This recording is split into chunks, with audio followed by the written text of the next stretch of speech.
Hello, everyone, and welcome to another episode of Secrets for an Inspirational Life. How are you all? How is life treating you? I hope that wherever you are, there is some pleasure and some peace to whatever is happening around us. There is always that inner sanctuary that we can retreat to. And sometimes we forget that it exists within us. But amongst all the craziness and all the things that life may throw at us, I think what's important, certainly for me, is that we are these magnificent beings that are able to overcome almost anything to survive. And that's what we have to remember. Also, I find that in these times, people are so fearful, and it's a natural thing by what the world has gone through. But we can't fear, because if we fear, we stop living. And that simply is something that we can't afford to do. Fear is the illusion of what could happen, but almost never does. So let us walk with bravery and courage onto our next adventure. And today, I'm very excited. I have to say, I absolutely adore my guests, and I'm excited about having a very big superstar, I have to say, on the show today. And I'm delighted to welcome my guest, who is the charismatic and talented Mem Ferda. Mem is an acclaimed and celebrated British screen star and international award-winning film producer. He studied at the prestigious acting schools LAMDA and RADA, which led him to lead an impressive career as an actor and producer. His work spans worldwide, especially across Europe, Asia, and the US. Mem's versatility and presence on screen has seen him star alongside Hollywood's A-listers. He's equally comfortable as hero or villain, and I have to say, he's very impressive in both, but the villain does scare me a little bit, but I think that's what it's supposed to do. That's the sign of a good actor. He has worked with Ray Liotta and Jason Statham in Guy Ritchie's Revolver, alongside Idris Elba in Legacy, as well as starring in a lead in Nicolas Winding Refn's remake of the cult film Pusher. He later appeared with Drew Barrymore and Toni Collette in Miss You Already. He has landed lead roles in films of which include Hard Tide, Smoking Guns, and London Heist, amongst too many others to mention, but I'm sure he will tell us about them. He is now set for headlining in two exciting thrillers as a leading man, Jailbird, to be directed by multi-BAFTA winning director David Blair, and the Gunfather trilogy. Mem's real-life background is rather interesting, as it is colourful. And it actually, I think, helps him to be such a fantastic actor. As a child, he witnessed an assassination attempt on his father.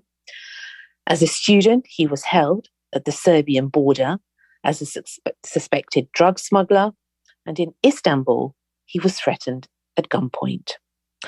During his rebellious teens, he narrowly avoided being the getaway driver in a real-life heist. I know I've said that very calmly, but I'm thinking to myself, oh my goodness, and we have to know more. So today, it gives me the pleasure to welcome dear Mem and for him to share his absolutely incredible and colourful life. Hello, dear Mem. Hi, Mimi. Thank you for inviting me. Oh, it's a pleasure, and thank you for honouring me to come on today. It's an honour to be on board with you, with this podcast. Oh, how are you? Yeah, I'm well. Well as can be, I guess, given the pandemic. Things haven't been, normal, but yeah, it's I'm kind of getting there, getting used to it a bit. But yeah, it's been quite tough.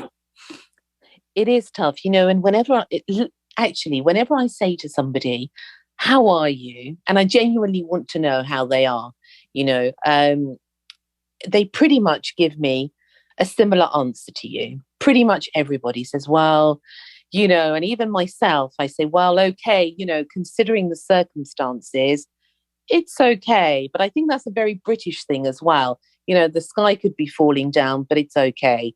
Yeah. So, it's one of those things. But tell us a little bit. Let's start a little bit about your work and how it all started. This incredible career that you have. And then we'll go on to whatever you want to talk about, of course, but about all these things that are going on in the world. And we can try and put them right somehow, Mem. I don't know how, but we can try. We can try. We can try. So tell us a little bit about how this wonderful career started. Well, the acting came quite late, to be honest with you, for me. I was always very, very creative as a child.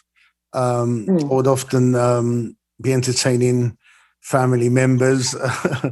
My mother would put me on a chair and have me recite poetry, So I've kind of always had this innate creativity within me and wanting to entertain. How it all started is I was in Covent Garden one day on a summer's day, and I was spotted by a talent scout from a model agency that basically approached me and asked me if I was a model and would I be interested in modeling. She gave me a card and had a portfolio done, and in fact, the agent that actually approached me at the time, it was a bona fide agency, but not a particularly good one.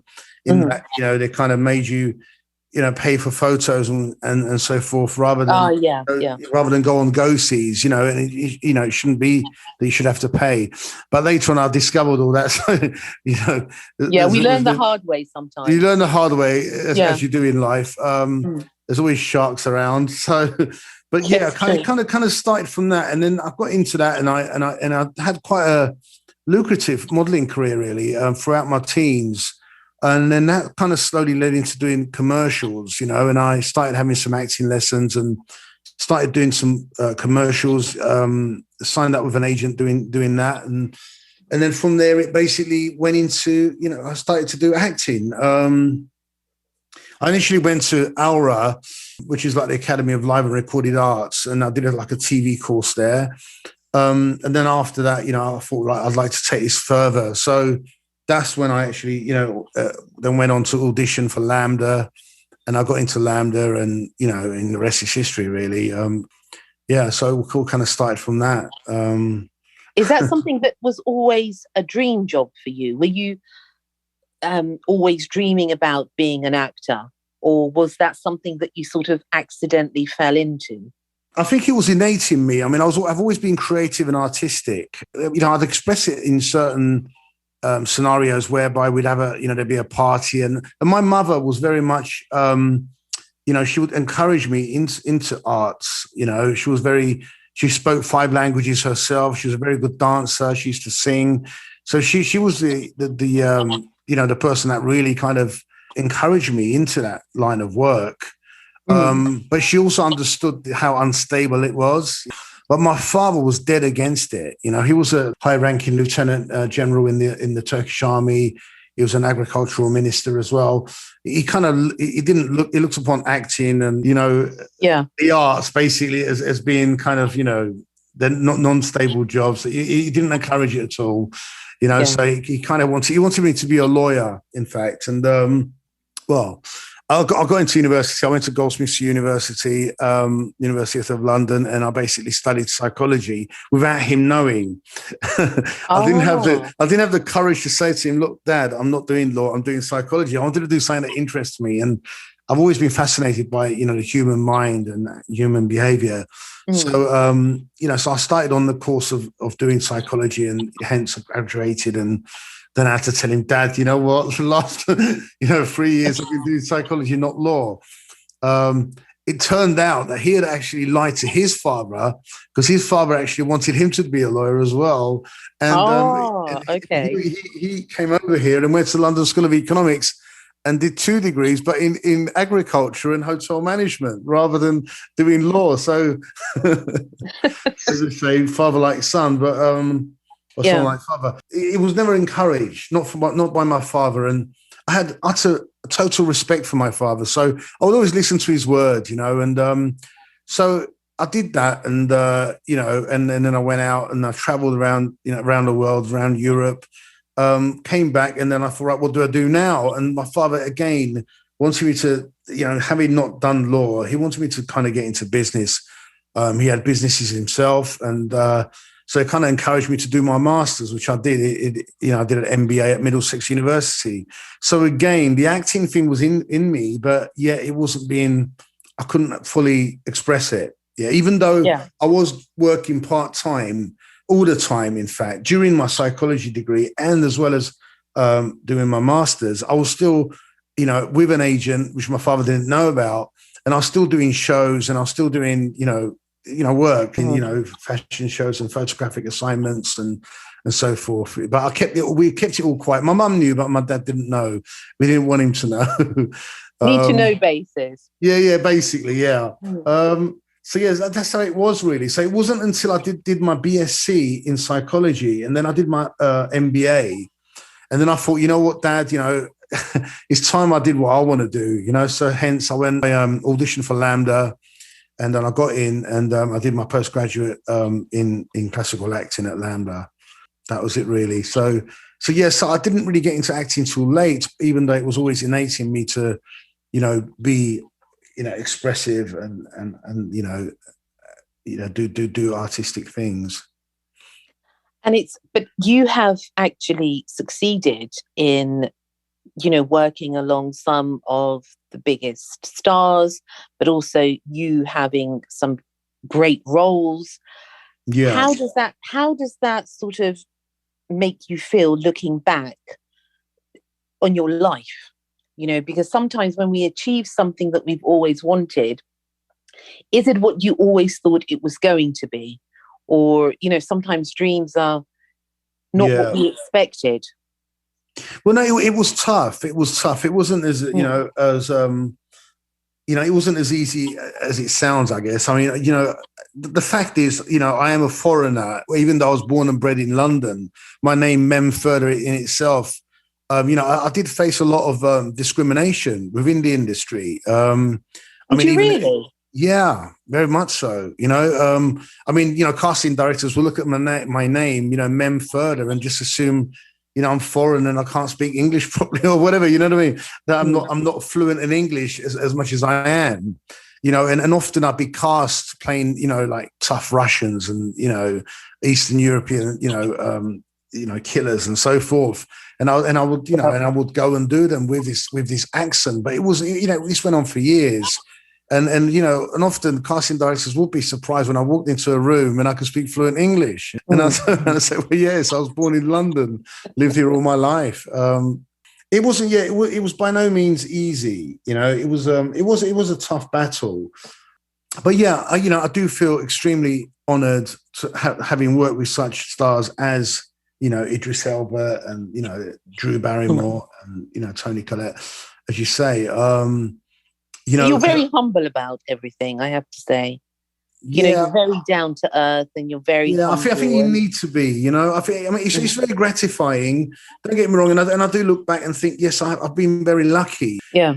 However, there's this innate drive in me that kind of still wants more. I don't feel that I haven't really fully satisfied myself as yet. I feel, but that's a good thing, I think, isn't it? Because if you feel that you're fully satisfied, then you won't strive for anything. But while there's this sort of fire burning, then there's still things to do in this life. Very much so, yeah. I mean, I feel there's a power within us all, for self-discovery, and it's about, making time for introspection, yeah. I think one needs to examine their own mental and emotional processes, and they don't take enough time in solitude to do this. Whereas I do, for me, it's of paramount importance for me to basically, sit there and really think about what it is I want to do next. I mean, the old cliche thing about, to be the best version of ourselves, but that very much holds true for me. I'm completely striving to better myself, no matter what I've done up till now. Like recently, I'm in the book I'm reading now. I'm reading about cryptocurrency and about NFTs and, Bitcoin. What are NFTs? I see that everywhere. What is that? Yeah. I can't pronounce it now. Fungible tokens or something. I mean, I'm literally to do with money. It's to do with money. I mean, it's a form of cryptocurrency, basically. It's all about digital. It's about what people see as being scarce and assigning a sense of scarcity to something to give it value. And you can have a piece of that, as it were. You can buy into it and then you can sell it at a later date once the price goes up. I still don't know much about it, but it's stuff that I'm looking into because they're saying it's the next big thing and so forth. So it's something I want to discover. Yeah. I think it's a beautiful thing to want to keep learning in life. I think so, And I always say to myself, Mimi, there's so many things you don't know. And then I say, well, actually, you don't know anything. And you realise, really, what do you really know? Because sometimes life can be so disappointing in so many ways. And in other ways, it can be so joyful.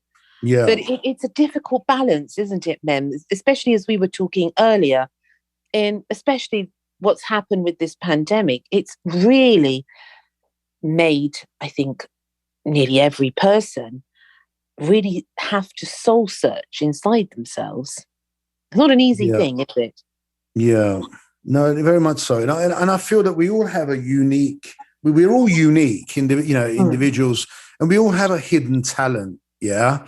Yeah. But I feel that not all of us discover that innate talent, the talents that we possess. You in your lifetime, you may not discover that one talent that could have been, but I really believe that everyone has that something, but they need to kind of focus on, trying to find what it is. It's true. And I think I've always said to myself is what gives me peace. And I found, I don't know about you, but whatever gives me peace is the right thing to do.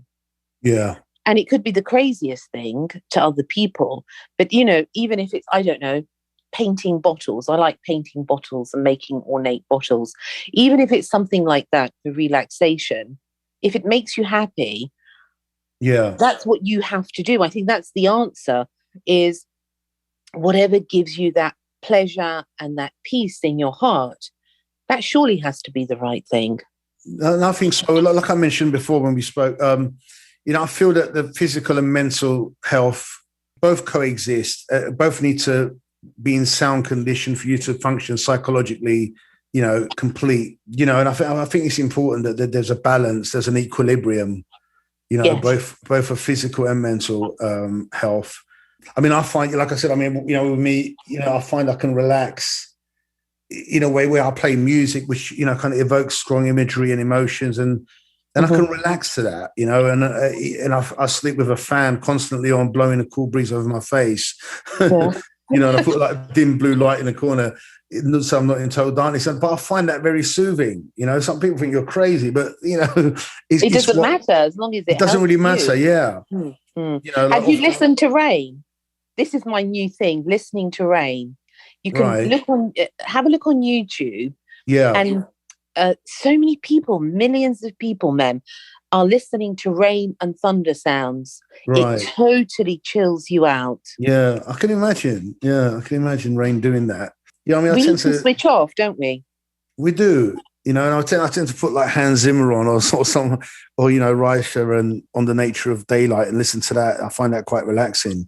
But it in some way it does rejuvenate me. And I feel the human spirit has immense power, and you do need to tap into that and try to develop that as much as you can. I mean, I'm still learning, these new adventures, as it were, into yoga. And you started yoga, haven't you? Well, I've got. Yeah, one of my friends is a yoga instructor, and he's kind of advised me. I'll tell you why, because basically with this pandemic, I haven't been as mobile as I normally am. I would like 6:30 in the morning go for a swim. I haven't been able to get down to the gym. You know, I'm still very much anxious about going into a locker room with people there. Still very much worried about COVID, you know, and my wife is as well for me as well. She's very concerned. So I still haven't really ventured out. I've got a home gymnasium which I use, but I've been a lot more, sat on my computer, you know, day in, day out, you know, working and hours just fly by, and I'm just not being as mobile as I normally am. So I've been quite sedentary, and because of that, I've had some back pain, you know. And neck pain. You know, I had back pain, neck pain, knee pain. And so I was talking to a friend of mine who's a yoga instructor. Like an old goat. You need to... Oh, dear. Sorry? I know that feeling that I feel sometimes like an old goat.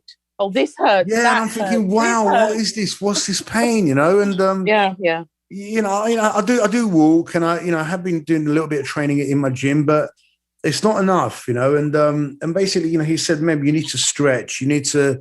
And he gave me some yoga exercises to do, you know, like the figure four and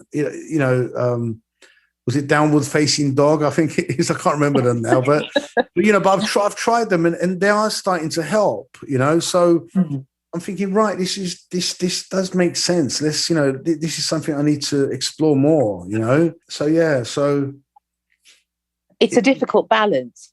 It is, yeah, very much so. But you know, is it that the body, if the body's healthy, the mind's healthy, or is it if the mind and spirit, if the spirit's healthy, I think, then everything's healthy. Yeah, because you could be a super athlete and feel really crap. But you could feel if you or I or all of us, if we could get our spirit together, then everything would be okay around us. We'd have that passion and that joyful outlook. But you can do everything on the outside. But I think if you don't begin with the inside, it doesn't really work. No. You know, that's what I say, you know, introspection is so important. And also, you know, I feel that, having the discipline as well, you know, you have to have discipline and you have to have a positive mindset. I think that's required no matter what you do in life. I think without discipline and without a positive attitude, it's very hard to achieve anything, you know. Very true. You know, you have to be determined and you have to work hard. That's what I find.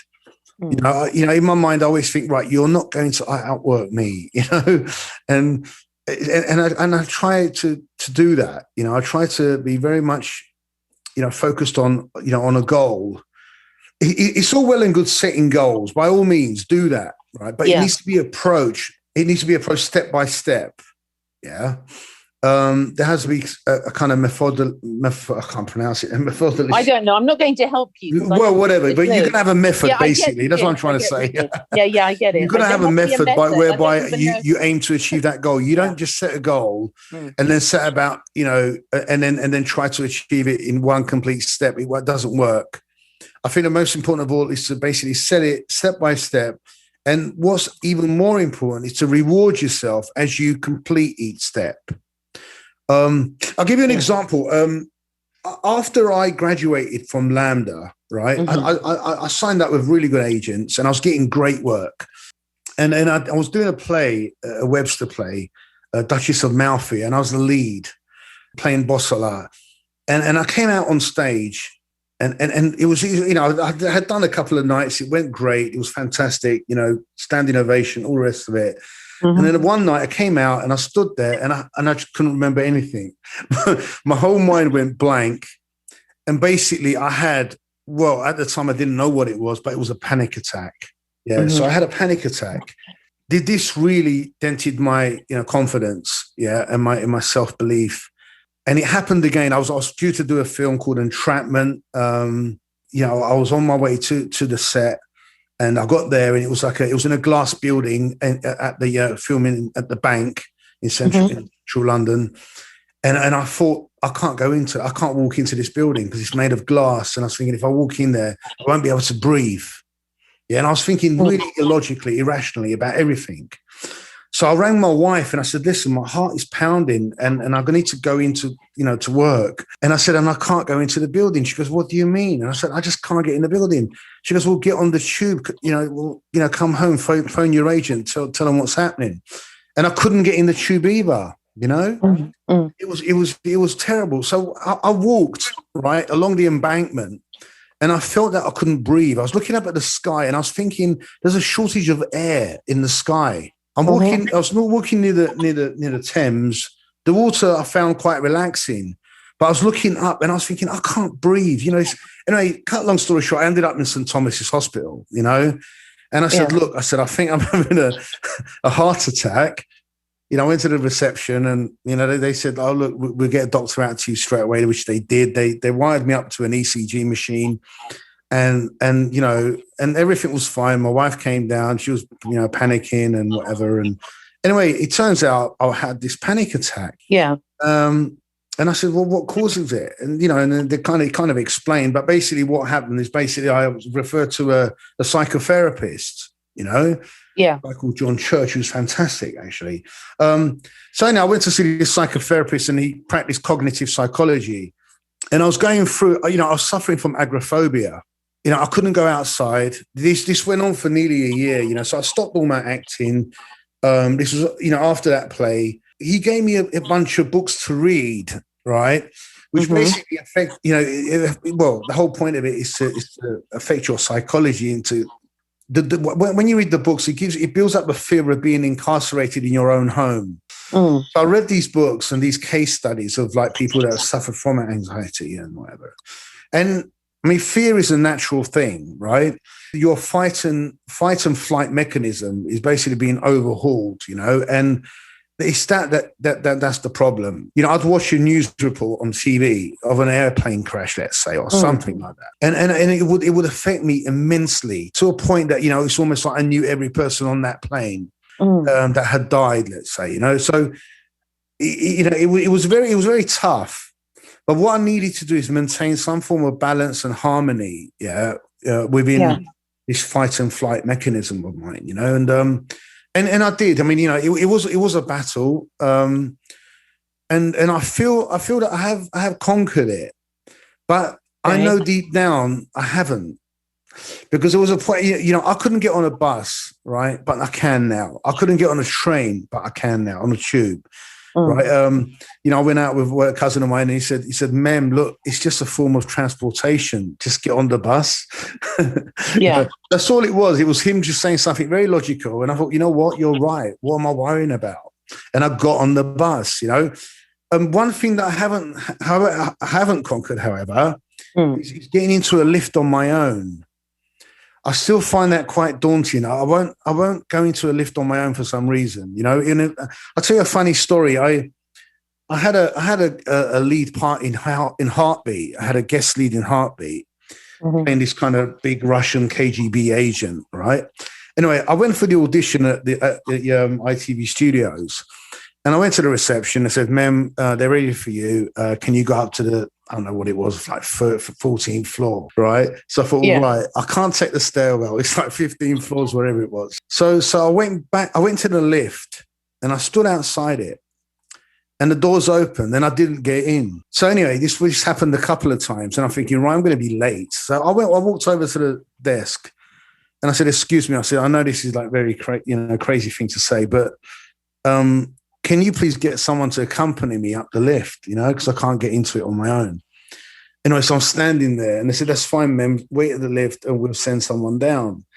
And the doors open and this old lady, sweet old lady, probably like in her 80s, you know what I mean? Looks up at me and says, are you Mem? And I said, yeah. She goes, I've come to get you, And I get in the lift with this old lady, sweet old lady, And then there am I, 6'2", built like a brick S house, And there's this poor old lady standing next to me, and I'm thinking, man, what are you doing? Why are you so scared? Why are you so scared to get in the lift?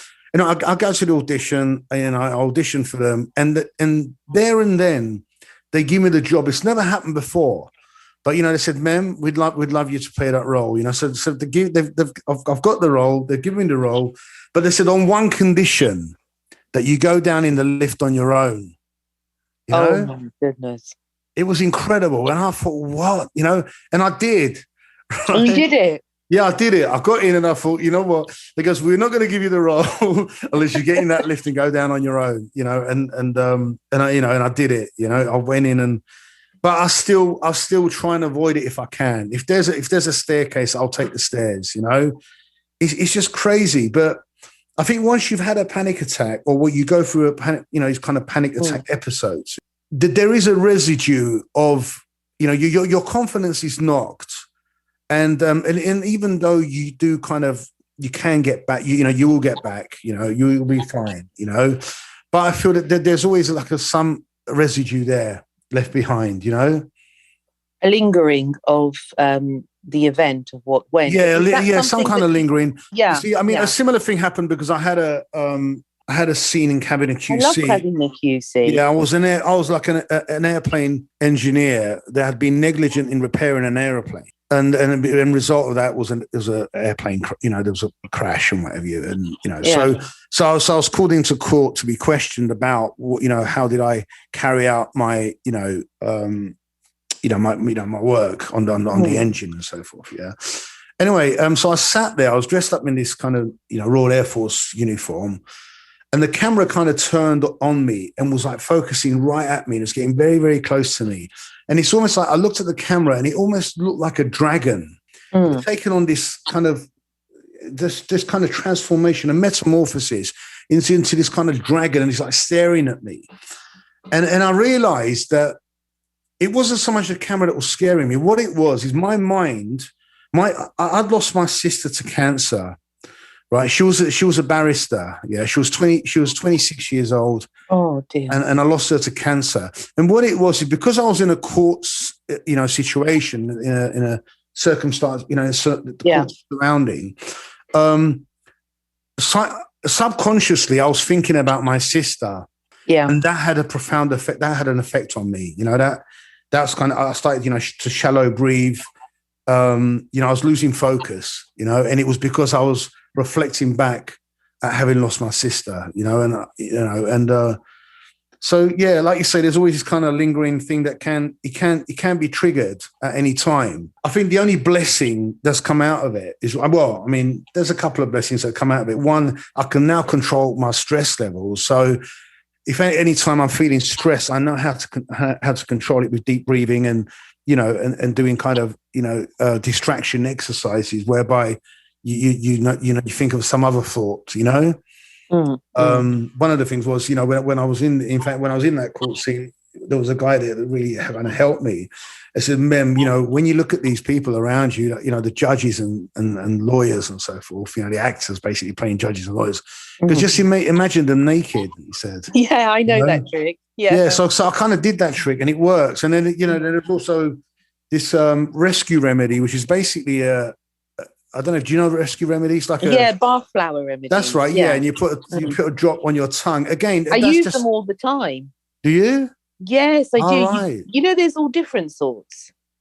Well, I mean, I just use it. I just use it for a while at the time when I was going through all this, and it kind of acts as a distraction. You know, so it's really to take your mind away from what you're thinking about to that. So yeah, it did work. But I think the biggest blessing of all was that. You know, I was classically trained at LAMDA, and I was doing Shakespeare plays and so forth. And one thing that did kind of, because of this incident, what happened, it turned me to film. Yeah. And I started doing more film work, and I signed with an agent that does more film work than they do theatre. And I found that I really enjoyed film. I mean, I was familiar with it, having done some commercials and you know, shows and things, you know, but. You know, the real turning point for me was, well, look, let me act in film rather than theatre and see what that's like. And it was like a point of epiphany, really, as in, I thought, hang on a minute, right, so I get the words wrong, I can get to do it again, you know? Yes. It was one of those, rather than the whole kind of pressure on your shoulders of like having to be able to remember every single word, you know, like you're doing a Shakespeare play. And you can't ad lib or anything like that because people that come to see the play know every word anyhow.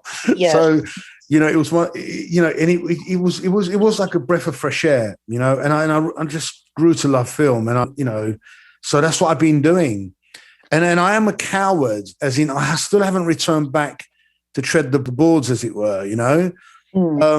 But I do plan to. I do want to do that, you know, because I do want to challenge myself, and I do like challenging myself all the time. So I do want to return back and do a play, you know, as a lead in a play. You know, what's stopping you, do you think?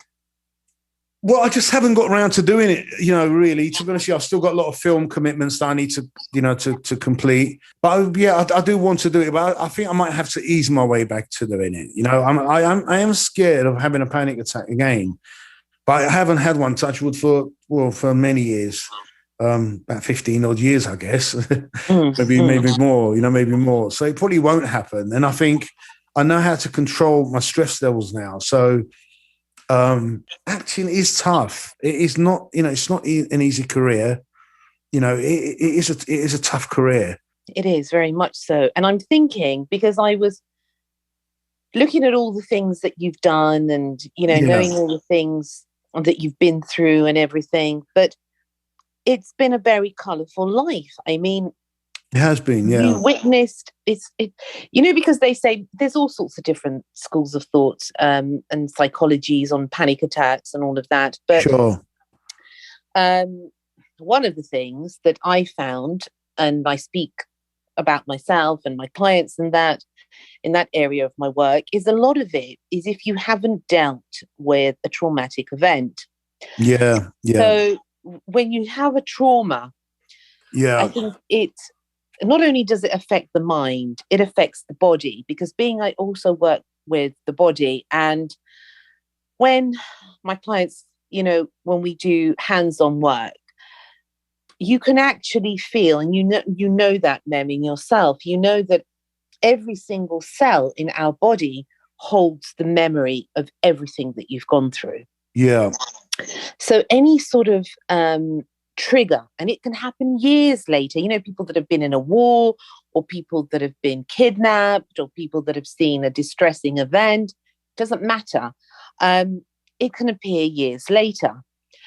And then that fear that's sort of locked inside of us re-emerges its head in whatever form it does, whether that be a panic attack, whether that means we're not going to go out, going to shut ourselves in the cupboard, whatever it is. And it's helpful sometimes to revisit some events in our life that are not too painful, to actually, in a way, witness them again, you know, and say, well, actually, okay, let's take the example of a lift. You don't want to go in a lift. For me, it's heights. Even though I climbed Mount Sinai and I love mountains, I've got a thing about heights. Right. But if I was to push that to the extreme of what could happen, if I go to the highest building, what is it? And it's about falling. Sure. And dying. And, you know, then it gets totally irrational. Yeah. So sometimes it helps to push the fear completely, to say, well, okay, if I get in a lift, what could happen? I could get stuck. Yeah. I could die. Yeah. Well, you could die on the armchair, God forbid. Yeah. But I think it's the fear of this unknown. Yeah, I mean, it's completely irrational. You know, if I had a case whereby I had got stuck in a lift before, then that's kind of like, you know, justifiable, as it were. You know, all right, okay, this is why. You know, but that's never happened. So why am I thinking that, you know, these possibilities? It's a loss of power, I think. I think it's for all of us. You know, you've survived a lot of things in your life. Yeah. So it's how we process them. And if we're young, we don't process them. I remember I was sitting in the car and my parents were in a pub garden, and I wanted to go in there because they had peacocks. But the issue is they had an Alsatian. So I decided to sit in the car and look at the peacocks, but the window was open. The Alsatian jumped through the window. Oh, right. I've been petrified of Alsatians ever since. Yeah. So but that's kind of understandable then. Yeah, but then I for years, until I went to a healer, I was petrified of dogs. Right. I'm not too keen on big dogs now. Yeah. If one ran towards me, I think I'd be running in the opposite direction. Sure. But it's but our, sort of phobias and things have no rationality, but they're there. I truly believe this, because there is a pain somewhere within all of us that we haven't healed something in our life. Yeah. And that's what I think we have to look to, because I've been through so many things in my life. And as a child, I was very, very shy. But that actually was because I could read people really well. Yeah. So I would look at somebody and think, you're weird. I mean, I do think most people are weird. But anyway, I would look at them and I think, well, you're strange. And it was really actually the fact of my energy and their energy didn't get on. Yeah. And sometimes that panic and that fear is actually trying to tell you something. Yeah. And energies are so important, and I feel that. Yeah. I mean, there's sometimes you see someone. I mean, I've done it with, I've kind of been on projects where I've seen someone, and I just know I'm not going to get on with them on this project. Yeah. They've done nothing to give me any kind of inclination as to why we were not going to get on. It's just an energy. It's just a vibe that you feel. It is very strange. But I'm also quite superstitious as well. And I do believe in star signs as well, Do you? Yeah, and being a Scorpio, I actually seek out to work with people that are Cancer or Pisces, because I get on so well with them, And then whenever I come across a Leo, I see friction there, or a Capricorn, I know there's going to be issues. And you know what? Lo and behold, there is.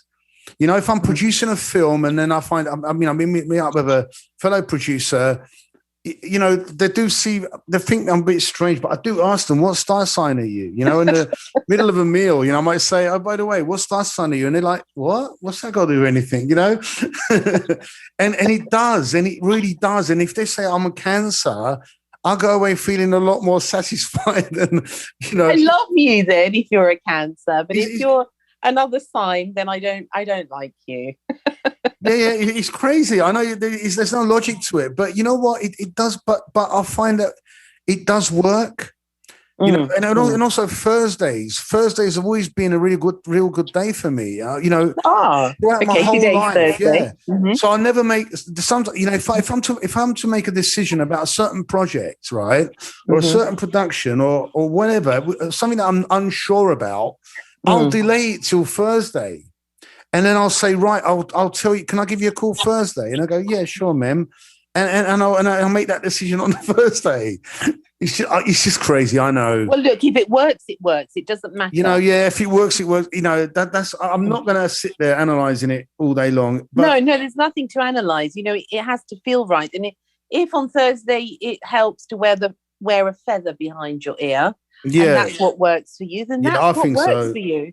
I think all these little things help to build your inner core, of confidence. And I think tapping into your inner voice, I think it's so important. If something is kind of saying to me, Mem, this doesn't feel right, I'll find that I should not go along with it. I mean, I developed there's a quote of mine that I basically, made up myself, which is to cultivate inner life, we must surrender to instinct. And I kind of developed this more for my acting than anything else. And it's to remind myself the importance of being organic and instinctual in my performances, but also in the development of the characters that I play. But equally, what I've found, it's also applicable to life. Basically meaning that actions being dictated or governed by your instinctual gut feeling should never be ignored. Because when I have ignored them, right, I've made the wrong decision.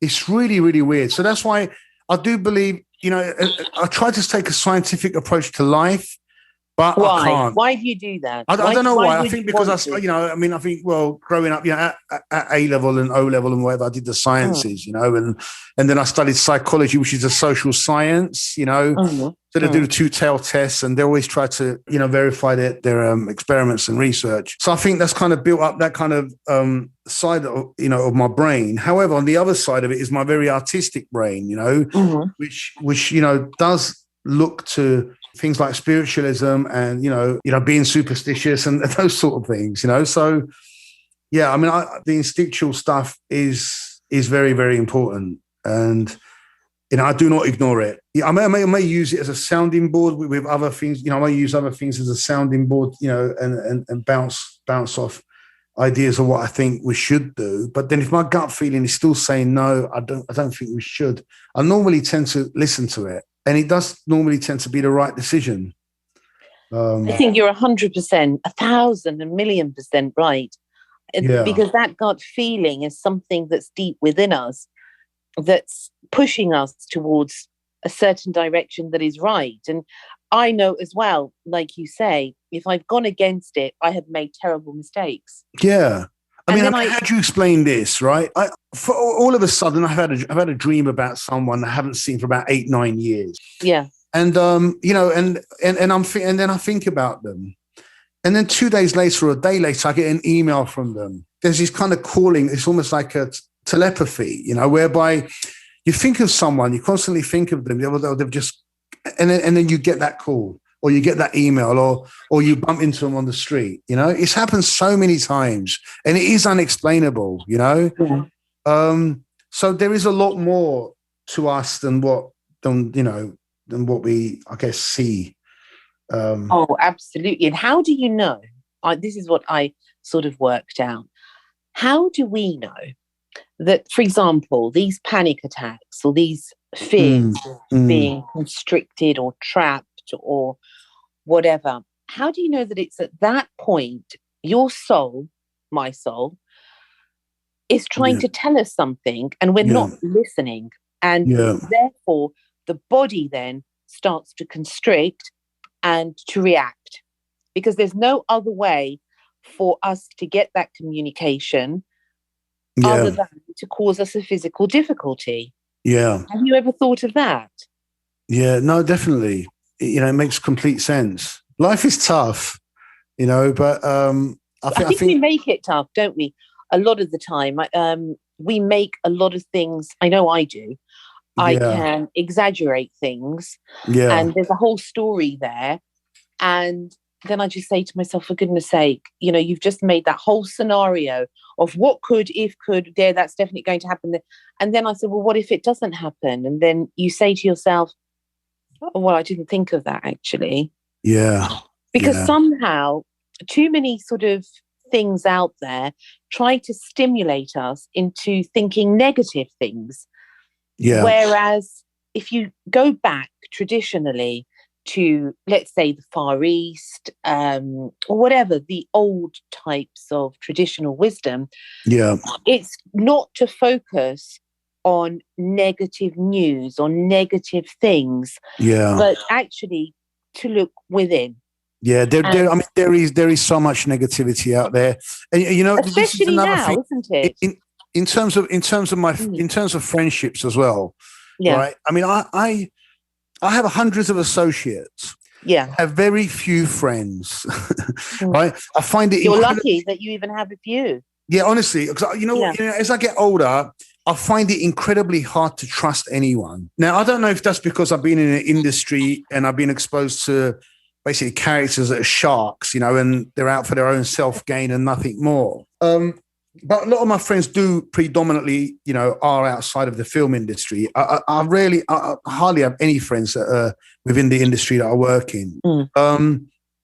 And I just find it very, very difficult to trust anymore. I just, and one thing I won't do is, in terms of like negativity, if I feel that anyone is given any form of negativity towards me about anything, I basically shut them out now. The friendship is so important. And I think, I like to have friends that I can embrace new experiences with and awakenings together. And it encourages, to have good friends encourages a sense of like belonging, and it helps develop and, your own internal courage and social skills, which we all need. Absolutely. But now I feel that people are becoming a lot more closed in. In fact, it's quite worrying in today's digital age how, people are just basically addicted to devices, aren't they? Their laptop or their iPad or whatever. it almost like you almost feel naked if you don't have your smartphone with you, you know? It's sad because there's this kind of loss of human contact. Very true. You know, and I think that sadly it's taken this pandemic to teach us a lesson, and that is that we all yearn for connection with others. I mean, I certainly miss hugging people and kissing them, you know, and you know, I do miss that contact. But one thing where I kind of, it meant a lot to me, where this was more of a realization for me, was when my father was very ill in hospital. He had a mobile, but he couldn't operate it. Yeah, and as much as I taught him, look, Dad, you have to press this button to get me and blah, blah, blah, he could never get his mind around it. It was, bless him, was 93 years old. But, you know, he couldn't operate it. I got him a big dial telephone, you know, and he just couldn't do it. And I thought, you know what? It was good that he couldn't do it, because you know what? I would probably talk to him and say, oh, look, Dad, I'm in a meeting. Can I call you back? And because he could not contact me that way, it made me go and see him. Yeah. And I did this on a regular basis, on a daily basis. I would be there beside him, and it was nice to have that contact with him, to hold him, you know, to hug him, you know, to talk to him face to face, to look into his eyes and have discussions with him, rather than on the phone, or, you know. And I feel it's sad that we've kind of lost that now, you know. It's very true. And human beings, though, even though this age of whatever it is, moving towards digital age, or it's been moving for years like that, you cannot expect humans to be isolated like that, because we are creatures. You know, we're mankind. We're meant to be together. We're meant to share touch and love, and as you say, look in someone's eyes and touch their hand. I was in a supermarket and I bumped into this lady 3 times and I thought, oh my goodness. And I don't like supermarkets, I have to say to you, but I have to go in there. I just don't like them. And bright lights and all the people, and oh dear. And I prefer a market any day, or a souk or something. So I bumped into this lady, and bless her, and she had, you know, those things that you push with the little wheels. Is it a Zimmer frame with wheels? All right, yeah. So, I mean, for goodness sake, I could have knocked her over, but it was because I wasn't looking. I was looking at the shelf, and then I was so into what I was looking into, and then I turned around and I hit her, and I thought, oh my goodness. By the 3rd time, I just took her by the hand, and she was, I don't know, she was an elderly lady, over 70. And I said, I am so sorry. I said, this keeps happening. And she took my hand, Mem. I said, it's okay. She said, no one's held my hand for years. Oh, you're joking. Oh, my goodness. Yeah. You know, I started crying. I started crying, and I thought, oh, my God. Yeah. You know? It really, even now I could cry. I thought, my God, this is what we're missing. This connection of love and humanity. And, you know, some days you think, I love everybody. And some days you think, I don't want to see anybody. But there is that innate love in us that it's natural to us. Yeah. Yeah, no, I understand. You know, it reminds me of... when my father was in hospital, and I'd visit him every day. I was very close to my father. You know, I loved him dearly, and I'd be there every day. Bless him. And then one evening I was there, and as I stood up to leave, this old man, you know, with a walking stick, really unsteady on his feet, right? Slowly, he wobbled over to me, right? And he placed his hand on my left shoulder. And he kind of, like, you know, ushered himself close, you know, to my ear, and really softly spoken. He said, because I've been watching you, son, for over a month now. And I've been absorbed, he said, in admiration at how attentive you have been to your father. Right? Oh. And then he said, which broke my heart, he said, I hope one day my son will be awakened to care for me the way you have cared for your father. Oh. You know, and he said, you know, he must be ever so proud. And I was really touched by his words, and I fought back my tears, you know, and I replied to him, I remember, and I said, if there is an option, I'm not aware of one, sir, I said to him, and nor do I wish to be. I said to him, I said, he's my father and I'm his only son, you know? Oh, you know, I've got tears in my eyes, Mem. Yeah. You know, and I looked at this guy and I thought, wow, you know what, honestly, what a beautiful thing to say to you. Yeah. That he actually recognized that powerful love that you had. Yeah. Honestly, it was it was profound, you know, it was honestly, it was, yeah.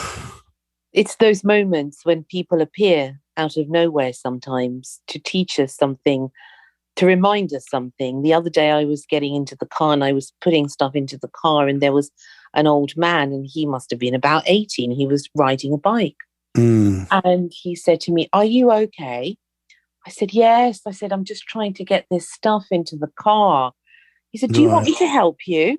Right. I said, No, it's okay, because I put it all in little bags so I couldn't carry the heavy stuff. And I said, "No, it's okay, thank you." He said, "Well, you see, the thing is, I've made my life about being kind to other people." Yeah. And I looked at him and I said, "And you certainly are." Yeah. And he said, "And you recognized it," he said, "and that's what's important." Sure, yeah. So these moments, Mem, this is what I mean. That gave me a step. You know, I had a spring in my step that day because we shared that moment. It does. Even if it's literally 2 minutes. It does.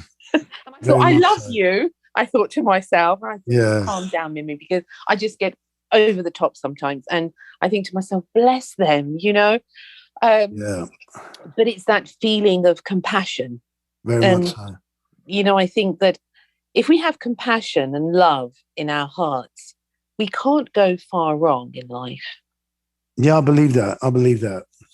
But I also believe, see what I don't want to do, or what I don't want to fall into is seeing life through rose-colored glasses. You know, I do a little bit. I have to. Yeah, and I do have friends that are very much like you that do that. You know, because I'm aware that there are evil people out there as well. I know.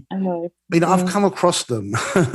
You know, and me too. Do you know what I mean? And you know, and you do need to identify that as well. You know, they're just, you know, they're full of poison and venom. They don't like to see anyone succeed.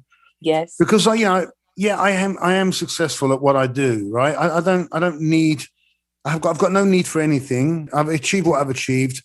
My wife is more or less the same. We're both kind of very committed to our careers. I don't have any children. You know, we chose not to have kids. But she's very career orientated and so am I. And you know, and we do have a nice life, we have a comfortable life, you know, but there are people that accept that and you know, and people come to me for help, and you know what, it gives me you know, it's very, very gratifying to help others, you know. I only help people that I can evidently see are actually trying to better themselves, because you've got to be aware of people that are just out there and they're just basically jealous, and you know, there's a lot of venom there, there's a lot of negativity there, and all they want to do is basically bring you down, you know. Yeah. And I confront those guys. I don't give them time of day. You know, I just shut them out basically. And is it easy to do that, to shut them out? I think you need to be aware of it. You know, you need to be aware of it. I mean, it's one thing helping.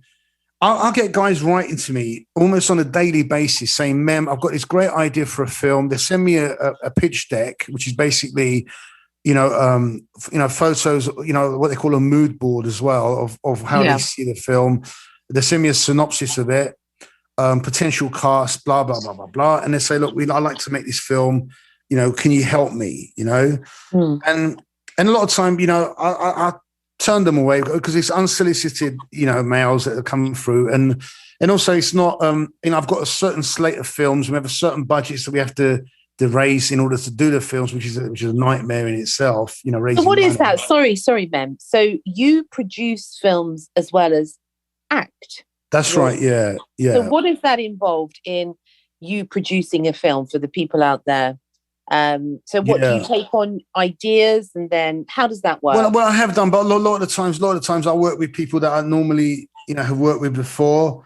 You know, a writer would write a script. They'll have an idea. Then they'll write a script, and then you take that script and basically you break it down and you know try to find out what we're going to need in terms of locations, in terms of cast, in terms of finance. How much would it cost to make this film? You know, you got so many different variables that you need to consider. You know, like insurance, costume, makeup, cameras, microphones, equipment, accommodation, food, transport. You know, it's a whole list of things you need to take into consideration. But you have these writers that they want to get their film made basically, so they'll write to you. And it does break my heart to say no to them, which 9 out of 10 times I do, because we just don't have the time or the budget or the inclination to make the film, because it's not what the market's looking for right now. It's not right for the market right now. You need to reverse engineer. You kind of see what films are in. Let's say, I don't know, horror films or westerns, let's say. If the market's crying out for a western, hasn't been made for a while, so when you want to make a western, someone comes to you with a script for a western, then you think, great, we'll try and make this work. But if it's inundated full of like horror films and someone comes to you with a horror script, you're going to turn around and say, no, thank you, but it's not what we're looking for right now. Yeah. So I'll give you an example. I supported the Prince's Trust initiative. They did a project to help disadvantaged children, right, who wanted to have a career in the film industry. So we made a feature film together it was a mixture of like professionals and those kids that wanted to train to become a part of the film industry and work within it. And it was a film called Don't Call Back. Now that was very satisfying. I mean, in the end, the film, we didn't get a very good distribution deal on the film. But that wasn't the whole point of the film. We made no money on it. It wasn't set up for that. However, it was gratifying because we had helped these kids. And then later on, I've got a letter from, in fact, 2 or 3 of them that had landed jobs within the film industry and were getting a paid wage, as a runner or, as a camera assistant and so forth. And it's gratifying to do that and get that, So like I was saying, if I see someone is actually trying to better themselves and they want, my help, then I will help them. But if it's someone that's just coming out of nowhere and just saying, well, look, I want this. Can you get me, $500,000 to make this film or whatever? Then it's not going to happen. Do you know what I mean? I wouldn't do it. I wouldn't support it. I support some charities as well, like WaterAid. It transforms millions of lives every year, providing. That's a good charity. I think so. As well, yeah. Clean water, toilets, hygiene. The World Wildlife Fund as well. I've adopted a chimpanzee before and a giant panda and a jaguar. Oh, nice. So these things I like doing. I've recently donated a whole lot of, furniture because I'm in the moment renovating my house. So I got rid of some leather furniture. I donated it to the British Heart Foundation. So that's a good thing to do as well. Now, the World Cancer Research Fund, I've been supporting for many years. The day I lost my sister to cancer was when I started, contributing, and I would on a monthly basis, And then recently, in 2018, November 2018, I lost my mother. She had Alzheimer's, and then and then she had liver cancer. So I lost my mum to liver cancer. I stopped funding the World Cancer Research Fund. I don't know why, but I just stopped because I thought to myself, I don't know, in my mind, I was thinking, my sister died of this, right? Now, I would never want anyone to go through what I went through when I lost my sister. So how can I help? Right. Okay. What I'll do is I'll contribute to research and development, and hopefully they'll find a cure for this thing, And this was in the 80s. And, and having done so for all these years and then to lose my mum to it as well, part of me felt for that moment in time, it was momentarily, I thought to myself, wow, they really haven't improved. They really haven't, advanced. They could send people to the moon and, send things to Mars, to observe the landscape of Mars and so forth. Yet cancer is still, the main killer. It just feels like there hasn't been much improvement in that research. So I stopped, but I've started again now. But what I'm saying is, it affected me. Yeah. Certain things in life, do affect you in a way that you do have to kind of really sit back and try to resolve yourself and try to get back. But it can be a battle. It is, in some ways, it's a daily battle. I think so. I read a book. There's a book called Can't Hurt Me. It's by a guy called David Goggins.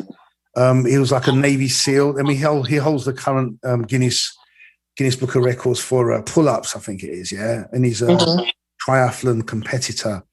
Anyway, it's an account of his life and the adversity that he went through poverty, prejudice, physical abuse, and it really is a fantastic book, I mean, it's really enlightening. It kind of shows what you can achieve with determination. And if you really, really want to, aim for something and achieve something, you can, and that's what he's done, and it is a really, really good book to read. What helps you, Mem, to battle the daily life battles? How do you get through it? I just want to keep on learning. I just want to keep on exploring things and learning new things and achieving, as much as I can do whilst I'm here. I guess what I want to do is I want to leave some form of legacy, maybe. Hence, I mean, what one thing I like about films is that once you've done a film, you're kind of like, you're there, you're on film for eternity, Yeah. So even though, you've passed and gone, the film still remains, as it were, and people can pick up that film and watch it. And it's almost like you're alive again. That's what I like about it. I think that's what I like about the medium so much. I deal with things differently. I mean, it's hard to say. I mean, like with bereavement, let's say. I mean, when I lost my father, on the 16th of this month will be his second, anniversary. How I dealt with it, I started writing so much poetry. Yes, that's something that I wanted to ask you about. Yeah, I mean, I wrote so much poetry that the poetry I wrote a poem about my father, and the NHS. I had a real bad experience with the NHS. I wanted to move my father out of the hospital that he was in at the time because he really wasn't being cared for. Not. It wasn't. I know. They're understaffed. Overworked, underpaid. Same old story. And but I had my father was in hospital, and it was just in levels of care. The people were uncaring and unmotivated, and there was a real arrogant and incompetent consultant, right? Basically, that was dealing with him, and it really hurt me because my father was a very honourable and dignified man, and he'd been reduced to this kind of like bedbound and confused guy with delirium during his stay there. And how long was he there for? He was there for months. Yeah, he was there for months. They were going to release him, and then he caught MRSA, and then there was other further delays caused by inability to get a proper. They didn't even have a proper hospital bed for him. The side handle of the bed had broken, and there was like a sharp protruding like metal bit that was like sticking out, which he could easily cut graze his leg on. And I asked them so many times to change it, and they didn't. And in the end, I had to go there myself and put like a tape around it. It was just. Honestly, it was a nightmare. I mean, here's a guy, he was a high-ranking lieutenant general in the army. He was an agricultural minister, right? He was a guy who was educated at London School of Economics. He had 2 degrees, and he was from the Haji Mullah family, which is basically an aristocratic family with a lineage of like landowners. All his like, nephews and relatives and whatever, they're all politicians and leaders of government. Like my first cousin, my father's sister's son, he was the Prime Minister of Northern Cyprus. I mean, he also died, a couple of years ago. Because when you're, it doesn't matter who you are or where you're from or how wealthy you are or whoever. In an NHS hospital, everyone's the same. Yeah, that's how it. I know. I agree with that. That's how it should be. No one should have any privileges. But it was just the due care of attention. The minimal. Do you know what I mean? The actual care wasn't there. At all. It's heartbreaking. And it was heartbreaking. Yeah. Yeah, for me, for the whole family. You know, it was heartbreaking for me. And then when I lost him, well, I'd complained about what sort of treatment he was having. Yeah. And I wrote this poem, and the NHS actually approached me and they said, look, listen, we're really moved by your poem. And we have an NHS like publication that they do every year, I think around Christmas time. And they said, look, would you mind if we publish your poem in the booklet that we have, because it would help others with bereavement. Oh, do you have the poem there? To hand? Yeah, 1 second. Yeah, I can read it if you want. Would you mind? Okay, it's entitled There Will Never Be Another. Okay. There will never be another. His arms were our shelter. His hands our provider. A voice filled with wisdom, guiding our each and every decision. There will never be another. A selfless nature and a true gentleman. Throughout his entire life, how richly blessed were we to have had a father as wonderful as he. There will never be another. A special smile matched with such a caring heart. Only a heart so pure would give so endlessly and unselfishly from the start. There will never be another. Magnificent as a lion and just as strong and brave.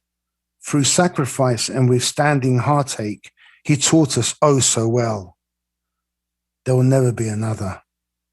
The journey you now take, Father, you must take alone. To be reunited with our mother and your daughter upon a heavenly throne. We will meet again. Engraved in our hearts you'll remain. For this is not an end farewell, just some time apart till then. There'll never be another. That's so beautiful. Yeah. That is exquisite. Thank you, Mimi. Oh, Mem. I've lost my mum, I lost my father, and I lost my sister. I have no one apart from my wife now. And she's amazing, you know, she's a real support for me. She's the most amazing woman. You're blessed to have her. Yeah, I am.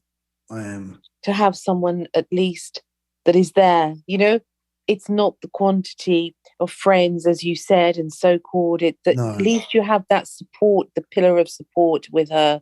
It's the quality, yeah. It is, absolutely. And it is devastating to lose people that you love. And it is. Your line, you know, the line that you said at the end about we're going to meet them. I truly believe that. This is not an end farewell, just some time apart till then. Yeah. That line. And yeah, you know, and I believe that. And this is not something, I mean, what I've written here is not what men would have written a few years ago, let's say. Because, you know, I was a believer. My father was religious and I was a believer. I was brought up that way. He was very strict and he brought us all up that way. And I was a believer until I lost my sister. Because when she was diagnosed with cancer and she died within 6 months of her diagnosis, you know, and I'd pray every single day. My mum would cry every single day and my father would be there for support every single day. And, you know, and as much as I prayed, I really thought she's going to be okay. She's never committed any crime. She's never, you know, she was the most amazing girl, really beautiful, very intelligent, very loving, selfless person. So why would she die? You know, that was my reasoning. Yet there's criminals out there killing people, stabbing people, what have you. So, you know, that was my reasoning. So I thought she would be all right. And then when she wasn't and we lost her, that's when I gave up all hope. And I just said, you know, I felt I'd been cheated. You know, I said, God, you've cheated me. You know, I was very, very angry. And then you know, okay, time went by but I saw the resolve. I saw my father and how he still believed. He just lost his daughter and yet he still believed. You know, there was a reason for it. And, you know, you say things happen for a reason. Yeah, yeah. Now, my father died in 2019, and for some reason I wanted him to, you know, well, if he was going to die, I wanted him to die in 2020. I don't know why, I think the year itself, you know, not the 19th, but 2020. And now, because of the pandemic and everything that's happened, it's like it's a breath of fresh air that I lost him in 2019, not 2020. you know. But after the loss of my sister, you know, I kind of like gave up hope. Yeah. Until the day that I lost my father. Because what happened was I basically approached the I'm talking too much, aren't I? Not at all. Not at all. Feel free. That's what it's all about. Right. But you know, my niece and my other sister had been looking after my father all night, and then it was time for me to take over with my wife. So we arrived at the hospital, and the nurse had come and said, I need to reposition your father. So we went and grabbed a coffee, and you know, and you know, and I was just like, you know, I was like stressed out, you know, and I mean, at the time, you know, when I walked into the room, he was laid there, right? The door was open, and I could see his silver hair against the pillow, and his eyes were shut, and he hadn't opened his eyes for a long time now. And I'd say, Father, please open your eyes, and you know, it wasn't to be. But I laid my hand on his chest. And I prayed that his heart would never stop. And he was heartbroken and shattered from losing his life soulmate, basically my mum, which was only 10. It was 10 months ago. So I lost both of them within 10 months of each other. Oh, cool. As my wife and I came back to the room, I was shocked. There stood this like tall angelic figure, dressed in white robes. Yeah, it was like kind of almost like silhouetted by an ambient light flowing into the room. And his demeanor was quite, you know, slightly apologetic. He said, "Hi, you know, I'm Sulaiman Ghani." He was the imam, and he said, "I was supposed to come and pray for your father yesterday, but it was delayed." He was real then. Oh yeah, he was real. And he was real. Okay, basically, what happened is we phoned an imam to come. We phoned him. He was the imam for the hospital, and we'd rang him for him to come. And he didn't turn up. So what I did is I phoned another imam to come, which a guy that I knew who basically had carried out the funeral for my mother. So I'd rang him, and he said, "Yeah, ma'am, I'm on my way. I'll be there about 11:30 or whatever." But what had happened is, because as this guy's on his way, this other one that was supposed to come had turned up. Oh, right. So he said, "I'm so sorry. I was supposed to come yesterday, but you know, I got delayed." However, he goes, "Would you still like me to pray for your father now?" So I looked at my wife, and we were thinking, well, the other guy's on his way, sort of thing.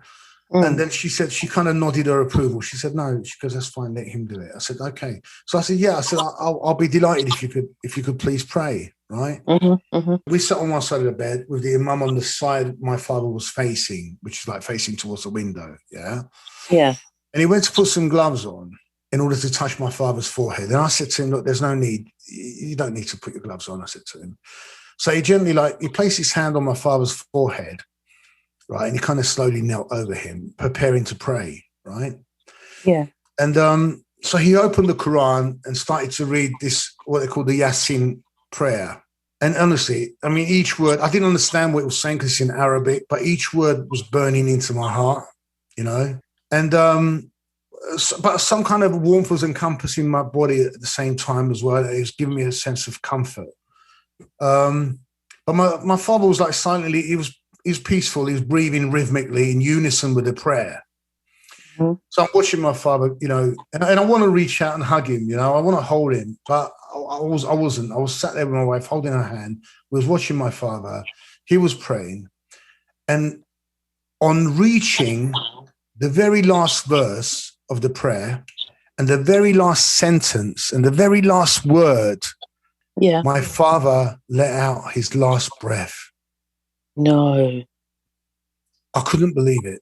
And the imam just closed the Quran, on reaching the very last verse, the very last sentence, the very last word, my magnificent father let out his last breath, just as the imam closed the Quran.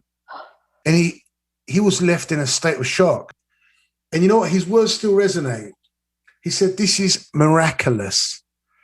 Yeah. He said, "Your father's soul is so pure for this to happen that his journey will be accelerated to the heavens," he said.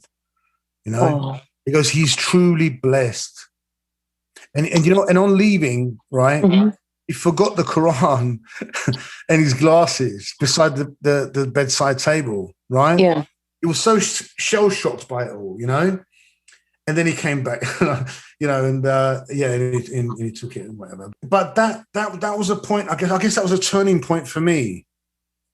Yes, I mean, your father at that point, it was in a way he was waiting for that. Yes, very much so. Yeah, that's what my wife said. And I said to my wife, I wanted to hug him and hold him. She said, no, it's good that you didn't. There was no need for that.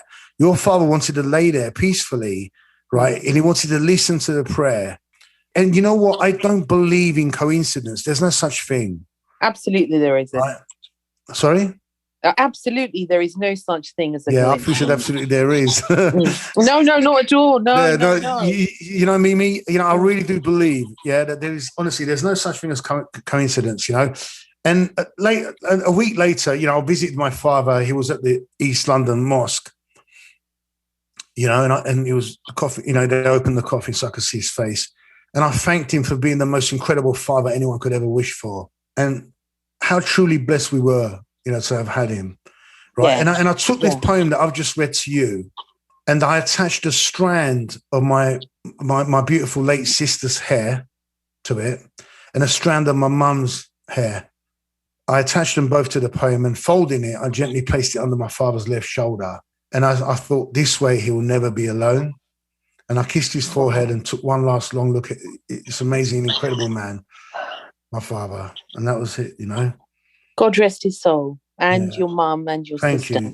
Thank you, Mimi. May their, you know, heavenly steps be light always. Yeah, thank you, amen. Thank you. But you know, what a story.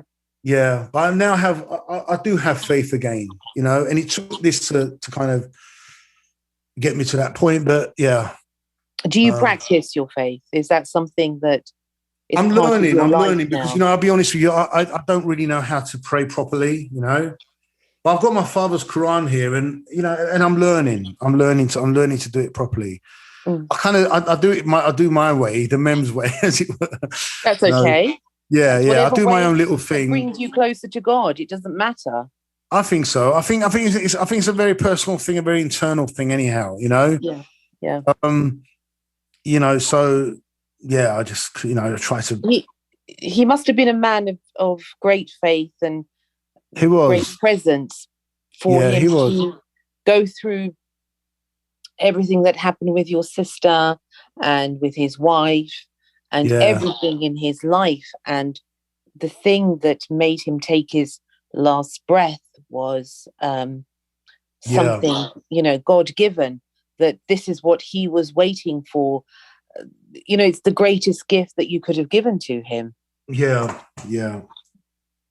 Don't forget that ever, that you helped with his transition from this life into the hereafter, and with, you know, a beautiful prayer that set him on his way. You know, what greater gift could you have given him at the end? Sure. And, you know, he used to like my poetry, and also, you know, and there's a couple of films that I want to do this, like Gunfather film and Jailbird, and I want to dedicate it to him as well. Yeah. But, you know, after he passed, I got so many messages of, like, you know, condolence and love from Northern Cyprus and from Turkey. He's got two sisters in Australia. So I got, you know, I was getting emails from Australia, and they were written in, some were written in Turkish, and I'm fluent in Turkish. Yeah. But there was a word that I didn't quite understand. And they said, your father was Efsane, right? Efsane. And I thought, what does that mean, right? And when, you know, loads of them would mention it. And then when I looked up the actual meaning of the word, it actually meant legend. Yeah. And they were saying that he was a legend in Northern Cyprus, where, you know, where he was the village, you know, where he was born and so forth. And where was he born in Northern Cyprus? He was born. Well, it's called Angolem, but the modern name for it is called Tashpanar. But I'd like to visit. I'd like to go over there. I mean, basically, he's left me. His estate basically to me and my sister. So, you know, I need to sort it out. You know, I'm trying to sort it out at the moment, to be honest with you, with lawyers and so forth. But what I would like to do is actually go there, and I'd like to erect a statue of him. You know. Mm-hmm. For that area, because he was so well known in that area, and people had a lot of respect for him, and they were a lot of them were really heartbroken by you know, having lost him, but at the same time, I can't be too ungrateful, I guess, is in, he lived to the age of 93. Good age. It's a good age. Yeah, I was blessed to have him for so many years. Other people are not as fortunate, so I do see that as well. And my mother was 85. So they both lived to a good age. It's funny because I lost my mum and then I was using my father, to kind of help with the grief. Yeah. And then once I lost him, losing my mum affected me immensely. But losing my father as well, it really made me feel like an orphan. It's really a weird feeling. Yeah. But I think because I don't have any children as well, it was even more impactful. Mm-hmm. So yeah, I don't know. It's hard, but at the same time, they lived a good age. They had a good innings, as they say. But it's never enough, though. It's never enough. It's still heartbreaking. It's never going to be enough. It's never enough. No, you're right. It's never enough. I think what's important is that while we are with the people that we love, that we actually appreciate every moment of that time and make the most of it. But we're human beings and we're fragile and we suffer, and it's a human state also, and everyone that's born has to die. We know all of this. It doesn't make things any easier, and you never get over it. You just learn to live with it. Yeah, I think so. I know that you're writing a poetry book, aren't you? Well, no, I'm writing the poetry book, Life Have you Pleasures. done that? Have you done No, I haven't done it yet. I just want to, I don't really want it to be, I want it to be quite a substantial book. I don't really want it to be quite thin. I like to kind of put in as much as I can. But what I am writing is Happy Agony, which I'm really excited about. Tell us about that. I mean, Happy Agony, the reason why it's called that is it's almost like, with theatre, you have the comedy, the two faces, comedy and tragedy, Yes. It's kind of along those kind of lines what I'm aiming to do. But yeah, it's bittersweet as life is, and yeah, it's all about my experiences. Sometimes I have people write to me and say, Mem, I wish I had your life, but they don't really know. They're just seeing, where I am now to this present day. Yes, but having got the, to get there, it's been a real roller coaster of a ride, But yeah, so basically, it's about my entire life. It's about me being born here. My father was, over in Cyprus. He was in the Civil War. My father didn't actually see me till I was 3 years old. So he didn't know. Okay. Yeah, he never knew me as a baby. Only photos and so forth. Yeah, so I was over here, in London with Mum. And my mum brought me up basically as a baby. And then my father came over when I was 3 years old. Then we went back to Cyprus. Mm-hmm.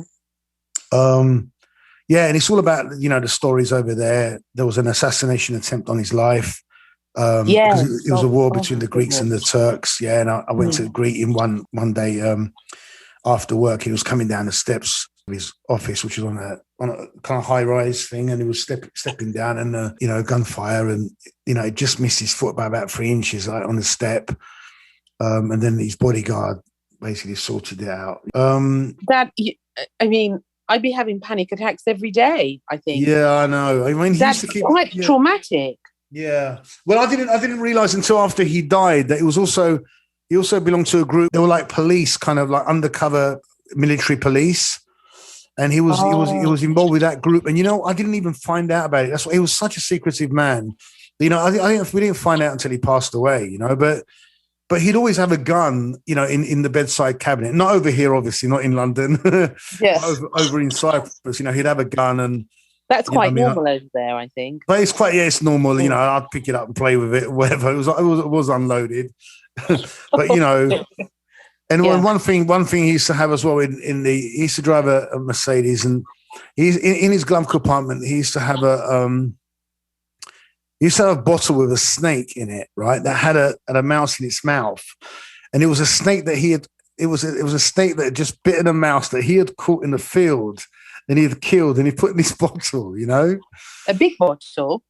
Yeah, it was quite. Yeah, I mean, sizable. Yeah, sizable, like a vodka bottle sort of thing, and So he had this snake in there with a rat in its mouth. And he used to say to me that, like, when you look at this, you say to me, remember that there's always someone more powerful than you, right?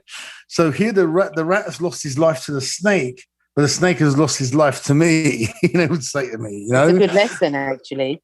Yeah. So he was trying to say that. Yeah. So always look on both sides of the fence, as it were. And I kind of do that anyhow, because I mean, when people say to me, I'm content, right? There's people out there in the world that are a lot worse off than I am. I'm always about equilibrium and about balance. So I kind of see my position, and I am grateful for all the things I have. And when I do desire more, and then I think, well, look, how about such and such? They haven't got this, they haven't got that. And it's true, but also I think it's nice to have a balance of like looking at people that have got more than you as well. There's a lot of people out there that haven't got as much as I have, but there's a lot of people out there that have got a lot more than I have as well. Looking forwards kind of gives me, looking forward, I see my aspirations, and gives me that motivation and that drive to get up every day, not to procrastinate, and to drive forward. But looking back also gives me clarity. Some people say never look back. I don't agree with that at all. I feel by looking back, it gives me clarity of where I've been, what mistakes I've made along the way, and what I've learned. Because all those things that have happened to you on the journey from the past to your present day is the person you are now today. So I feel the past is just as important as the present, and the future is just as important as well. And the future is uncertain, and as in, I guess, as with investment, when they say, past trend is no forecast for the future. It's the same with this. I take the same approach to life, as in, I see that the past trends or past happenings is what's led me to the position where I am now. And it does give me an understanding of it, but it does not necessarily mean that I can now explain what's going to happen in the future. I agree with you. It doesn't mean anything. It doesn't mean, it doesn't mean. It doesn't mean past experiences as in, well, that person did that, so that means they're going to do this. Not necessarily. No, not at all. Yeah. So, we can be surprised. And I guess the surprise element is what's interesting about the future. If we could predict what's going to happen, then there's no surprise, is there? No. I mean, if we knew there was a pandemic coming, I don't know. That in itself, well, that's another story for another day and a whole different subject. But we've got to take from every experience something, because it's there to teach us. And I think that everything we go through in life, when I look back at some of the people I've mixed with and some of the things that I've done, and I think, why on earth did you do that? But then if I look at it, as you say, in a more sort of global way, and not so much as on a blame level, because we can all say, why did I do that? That I shouldn't have done that. But you have to think also that we as people are changing. So what we were 10 years ago is not what we are now. No. We're further along our development. You do change, and your personality changes as well. Yeah, absolutely. Yeah. But fundamentally, our core and our essence remains as it is. Yeah, completely. Yeah. It's just as we're trying to find that, I suppose, as you say, that beautiful word, which I love, is equilibrium. And, it's that spirit level of when something's straight, then you have that bubble in the spirit level and everything is at one. Yeah, everything's harmonious. Yeah. Yes. And I think that's the point. I think we can win these daily battles of however long we're on this planet. And with being with people is if we can be in harmony with ourselves, as you said at the beginning, with our body, with our spirit, with our mind. It has to be a perfect balance. Yeah, very much so. It does. And this journey of life, I mean, here we are on this planet with, I don't know how many people there are. They say 7-8 billion people.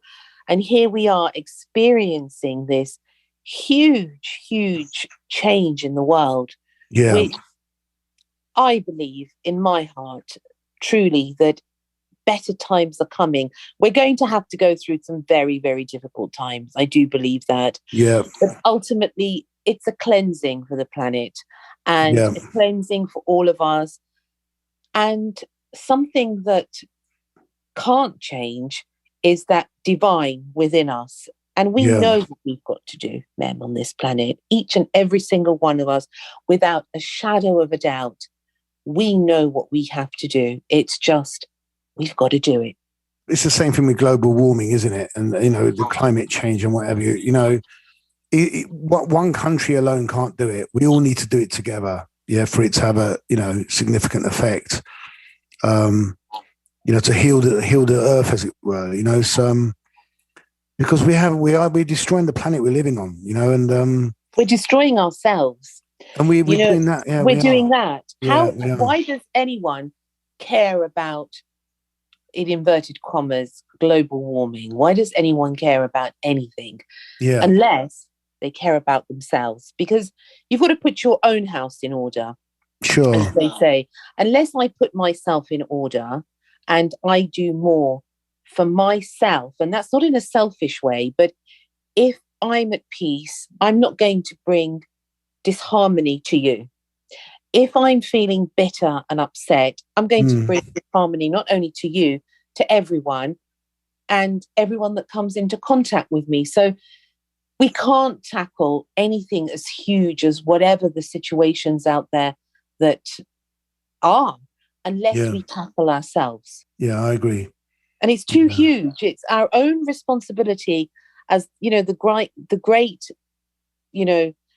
spiritual, mystical sages, people that know far more than I do, say the biggest war is with ourselves. If we conquer that and our own ego, then we are in a state of bliss. Yeah, and like you say, ego is... It's a tricky old thing. It is. Yeah, it it's number one, and it does. It gets in the way all the time. Yeah, the ego is a very tricky thing, but because we're human beings and we are made of earth, and the soul is made of light, we have to have the ego in order to exist on earth. Otherwise, we'd be angelic beings. You do, and I very much believe that you have to love yourself before you can love others as well. Yes. Genuinely love others. Yeah. As an actor, you need publicity, and I do post pictures of myself and all the rest of it, but it's because I'm comfortable with it. I'm comfortable with doing that. British attitude is very different to, with Americans, because I work with Americans a lot, and you'll say, hey, how you today? Oh, I'm fantastic. I'm feeling great. This, that, whatever. It's always it is kind of over exaggerated, but it's not a bad thing, to have that kind of positivity. Whereas, the Brits wouldn't do that. They just, they're just a lot more reserved. And, I like the idea. A guy says, I'm fantastic. Then fine. Why not say that about yourself, or, I can handle that. I can do whatever, they're very confident, I like that in people. I like that kind of confidence. There's no point in you making yourself small, because you will not serve anyone with that. But we're not small. We are so many universes. Yeah. We are magnificent. You called your father magnificent. Yeah. And that's correct. Yeah. And we are magnificent. And that's not because we're on an ego trip, but we are. That Iman had the power to actually be there in the transition of a human life. Yeah. Of a soul leaving a body. Isn't that magnificent? Sure is, yeah. No, I completely believe that. What I'm saying is, I think, you need to think big. Why not think big? Absolutely. There's no point. I'm just saying thinking small doesn't serve anyone. No. I feel that if I don't strive to do better things and bigger things, I feel that one, I'm doing myself a disservice by not doing that. And another reason, my motivation to do what I do and to achieve more than what I set out to achieve, is so that I can be in a position to help others. The more I can achieve and the more I can do, the more I can help others. That's the way I view it. But if you can't help yourself, Mem, you can't help anyone else. You can't, can you? No, it's impossible. You can't. I know.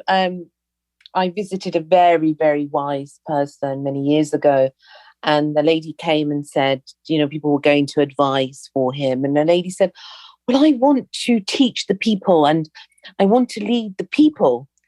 And It was a very simple answer. And he said to her, Well, have you actually lived that life? Have you actually yourself reached that level? Yeah. She said, no. Right. So he said, well, then how are you going to lead anyone to somewhere where you've never been? Yeah. And it was the most simple line, Mem, but the most profound. Yeah. What did she say? You? Well, she just sat there, I remember, and she was an older lady, and she was flabbergasted because she was so proud of her knowledge, what she was going to do, and she didn't say a word. Yeah. And he said, that's not for you. That's not your role on this earth. Right. It's almost like the blind leading the blind, I guess. Yes, because, with every intention, I think intention. But at the same time, you see, you can take the kind of pessimistic view, I guess, or say, it's like the blind leading the blind. But for me, I like the idea that a woman had the courage, right, and the motivation, the inclination to feel that she could lead, even though she's never led before, and she will never lead. But it doesn't matter, as you said. It doesn't matter the fact that she. It doesn't. You see what I'm saying? Yeah, I mean, yes, definitely. It's bittersweet, as you said earlier. It's a bittersweet thing, but she had the courage, and she had the courage to ask.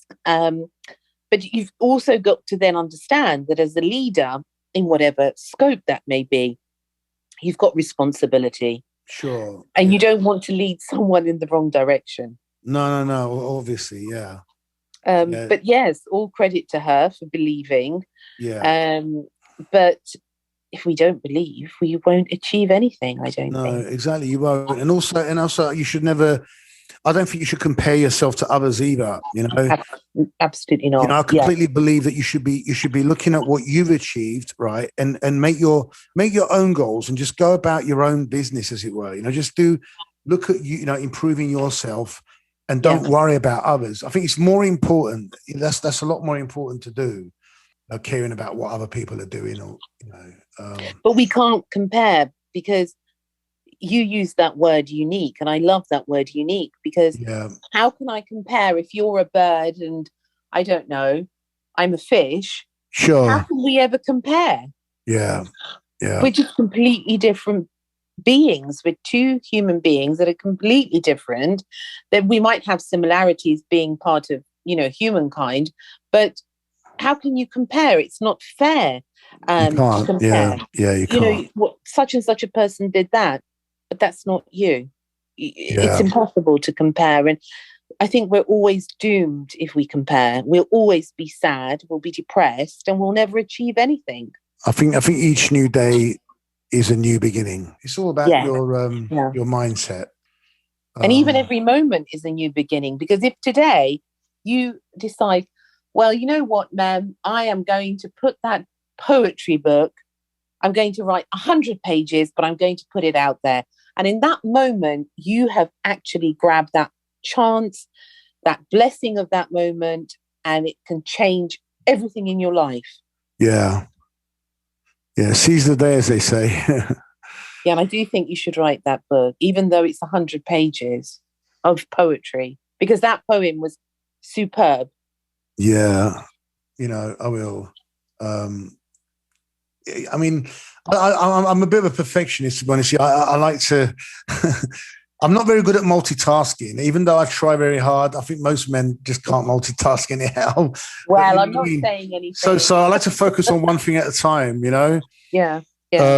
So, But you never know. You might wake up tomorrow, like I did with the podcast, and say, I'm doing the book. You never know. You never know what new energy every day brings and what inspirations will, come. I'll leave you. I'll read you one other poem, which is the one I wrote for my mother. Yeah. Yes, please. Yes. On losing her. Mm-hmm. And it's called I Am Here. Okay. I'm here. I'm here. I haven't gone. I'm in your heart. You are never alone. I'm in every wind that blows. I am the sparkle on winter snow. At times feeling lost and on your own, I am the soft light that will guide you home. Every tear you shed, I'll wipe away. Just think of me and you'll hear me say, I am here, I haven't gone. When you awake each silent dawn, look at the skies, do not mourn. I am the sunlight that radiates down. I am the rain that makes little sound. Those who have loved me and I've loved back, instilled I'll be forever in their hearts. I'm here, I haven't gone. Oh, that's from Mum. Yeah, she had the most radiant smile. What was your mum's name? Turkan. And your father? Yeah. Ferda is in my surname. Ferda. And your sister? Aydin, Aydin. Aydin. Yeah. Okay, I will say a prayer for them later. Oh, thanks, Mimi. I appreciate that. I will do that. And look at how you have become such a compassionate and kind man. Yeah. So I'm just hoping that this podcast hasn't been too depressing for people. Absolutely not. It'd be fantastic. Because I wasn't sure when you contacted me. I wasn't really sure what you wanted to speak about. Whether it was going to be about my film career, which it normally is about, right, or if it was about my family and my personal, bereavement and so forth. And when I got that second message from you, the text saying that it was about my family. That's when, if you remember, at first I thought, it's not that I wasn't keen, so I've got so much work to do. I thought, not sure if I can do this, and I looked at some of the podcasts that were very spiritual, about spiritual stuff. But then when you sent me the second one, I said, Mem, it's about your family. You've that's what's kind of reached out to me. And I like to talk about. That's what changed my mind. Because I'm kind of fed up with talking about films, you know what I mean, in my film career. Yeah. So this has been really enlightening for me as well. It's been a real good experience. For me too. It's been a very good experience for me. You've helped by allowing me to talk out about this as well. Honestly, it's meant a lot. Oh. It means a lot. And I knew that you had, as I said to you, I knew that you had something beautiful to bring to myself. Yeah. And to the listeners, because you're so compassionate. The compassion and the kindness really stands out. Maybe you don't see that. Yeah. But just as the old man in the hospital saw it, sure. I see it. Yeah. And people out there need to see it and to feel it, because, even hearing a story such as yours, Mem, can transform lives. I hope it can help others. Alone. Yeah, but I'm very honoured, really. Yeah, I mean, I feel that perhaps, I think because obviously, part of me is very business orientated. You have to wear my business mind, as it were. Producing and also I do I invest and stuff like that as well. So I've got that going on. But really, what you're really seeing is the core of me. When you what I've spoken about today is the real me. Well, what people see on the screen is a persona. It's a character. It's not me. It's not Mem. But what I've spoken to you about today and what I've expressed, that's Mem. That's me. So I'm glad. Real you. Yeah, the real me, and I hope that it has been of benefit to some listeners, and it will be for sure, and I will let you know. Because people always send me messages and emails and about episodes, and I will let you know, of course. But I am certain that this will have an effect on the listeners, because it really has had an effect on me. I have to say. That's good, Mimi. Yeah, that's good. Sometimes people call me Mim. Mem. You can call me Mim. Yeah, they call me Mim. When I saw your name, Mimi. Yeah, they do call me Mim. Sometimes I get called Mim as well. Oh, do you? Yeah. Not Mimi, but Mim. M-E-M. Yeah, rather than Mem. They do. They pronounce it as Mim. When people are being serious, for some reason, they don't want to say Mimi. They say to me, now listen to me, Mim. And I have to sort of stand back and think, oh, this is going to be a lecture now. Okay. Yeah. Well, yeah, Mimi's it's kind of cute, isn't it? It's like, Yeah. Yeah. It's been so lovely to have you here, Mem. And I always ask my guests this, for some inspirational words, a couple of lines of things that have helped you in your life that may help other people out there? I think the lesson learnt for me, having gone through real roller coaster rides, is that I think we need to bear in mind that we have to do what you can while you can. If there's no reason for you to postpone something that you really want to do, then I feel that you should pursue it and go for it. I feel that once you do that, you will feel a sense of empowerment having done so, rather than, leaving with regrets of having not done so. And I really do believe that everything does happen happens for a reason. So yeah, that's what I would say. That's very good advice. Actually, it's something that I live by. Do what you can while you can. Yeah, I think that's so important. Yeah, it's very important. Thank you, Mem, for joining me today. And thank you for having me. It's been a pleasure. Really, the pleasure's all mine. And for sharing such intimate and personal things about your life. I'm truly honoured that you found the time, and also that you trusted me enough to share that with me and my listeners. Yeah, no, very much so. Oh, and where can people find out more about your work? Well, I'm on social media. There's my website, www.memferda.com. I'm also on Twitter at Mem Ferda 1. And that's it, really. I'm not on Instagram. You can get me on my website, and also, on IMDb, you can see what future films I have coming up and what I've done so far. And all the wonderful things. I want to watch Heist, actually. London Heist, yeah. Yeah, I want to watch that. All right, yeah, it's a good movie. Yeah. So I want to see you in that. Yeah, Pusher's very good as well. I got a much big. Yeah, I got a much bigger role in Pusher than I do in London Heist. Okay. Yeah, so is it on Netflix? I think so. Yeah, and also The Devil's Double as well, about Saddam Hussein. That's a very good film. Okay. Yeah, I haven't seen a film in ages, but as soon as I saw your films, I thought, right, I'm going to watch them. This looks something that I could get into. Yeah. No, the Anthony Hopkins one I want to see. Anthony Hopkins. Yeah, you know that the new one is he's playing an old man. I mean, he's an old man. Right, yeah. I can't remember the title of it. Yeah. No, I can't either. But that's something. But sure. I'm going to watch it, and then I'll give you my reviews. Yeah, no, do so. Yeah, and look out for Gunfather, which is going to be a trilogy, which I'll star in. Okay. So are you producing it and starring in it? Yeah, I won't be producing it, but I'll be starring in it, and also a film called Jailbird. I won't be producing. I'll just be starring in these two. When is that coming out? There's a film called Checking Out as well, which is the one that we're developing. It won't be until end of 22-23. We're going to start filming end of 22. So yeah, probably won't be out until 23-24.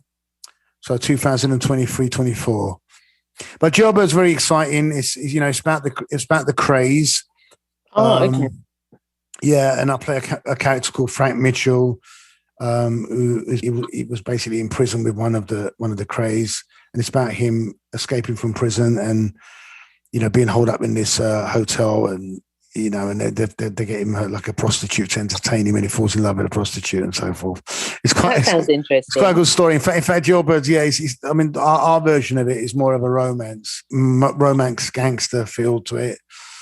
So yeah, that's very good. I went to an exhibition actually, and I purchased when Ronnie Cray was at Pankhurst prison. He made these 4 paper mache masks. In fact, I think he made 5. One of them got lost, and one was slightly damaged. But there's 4 in circulation. Well, anyway, I went to an art exhibition, and 2 of them were actually up for auction, and I purchased them. So I'm the owner of 2 Ronnie Cray paper mache masks. They were actually featured on RT, RT News Channel. Yes, yeah. Russian television. Yeah. So basically, I'm going to use them. I'm going to use them as part of the when we do the premiere for the film. They'll be in perspex glass display units, and they'll be shown at the premiere and that. So yeah, so I'm quite excited about that. But one thing I haven't mentioned in our podcast, which I do find a bit irritating and a real problem is my age. Is that I feel that time's running out. You know. Oh, don't say that. You know what I mean? Honestly, and I'm going to be I'll be 58 at the end of October. Well, on the 30th of October. And honestly, yeah, but thank God that you've lived this long. Well, I guess so. You're right. You know, this is what you have to say to yourself. You know, thank God you've lived this long, and I guess you've been graced on this planet. Yeah, and you know, age is really, it's a funny old thing, but well, they say age is but a number. But I don't know, when you get out of bed and your joints are hurting, you start to think, oh man, what's going on? You know, I mean, you wouldn't believe the amount of tablets I'm popping now. You know, what are you taking? Vitamins? Well, no, I'm just saying vitamins, like vitamin D, D3, and God knows what. You know, all sorts. Honestly, well, that's a good thing. Hey, that's a good thing. You're looking after yourself, which is not a bad thing. I'm trying to. Yeah, I'm trying my best. Yeah. Yeah, you've got to try, and that's all we can do is to try. But yeah, vitamin D3. They said vitamin C. Vitamin C. Yeah. Some cod liver oil. Echinacea. That's it. Yeah. Yeah. Some good honey every day to make your life sweet, as my grandfather used to say. Yeah. So definitely time is just not even real in any case. So who knows how old we really are? Yeah, exactly. You're probably 21 really. I am at heart, yeah.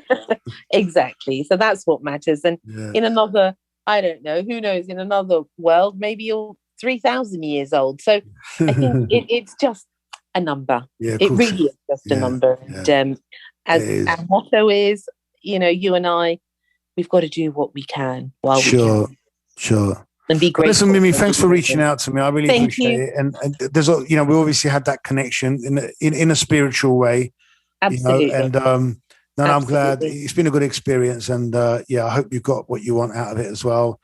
And for sure. And I hope that you enjoyed it as much as I did. Yeah, I have done. I look forward to listening to it. You'll send me a link, won't you? Once it's up. Yeah, of course. Of course, I'll send you a link. All right. Take care then. Okay, look after yourself. Bye. Bye. Mem Ferda. It is truly inspiring to share all my guests' stories, and really how humbling to have shared in this story a moment of our life. Thank you as always for joining me. Until next time, take care and lots of love. Thank you for listening to Secrets for an Inspirational Life, brought to you by your host, Mimi Novic. Please remember to subscribe to the podcast, and see you in the next episode.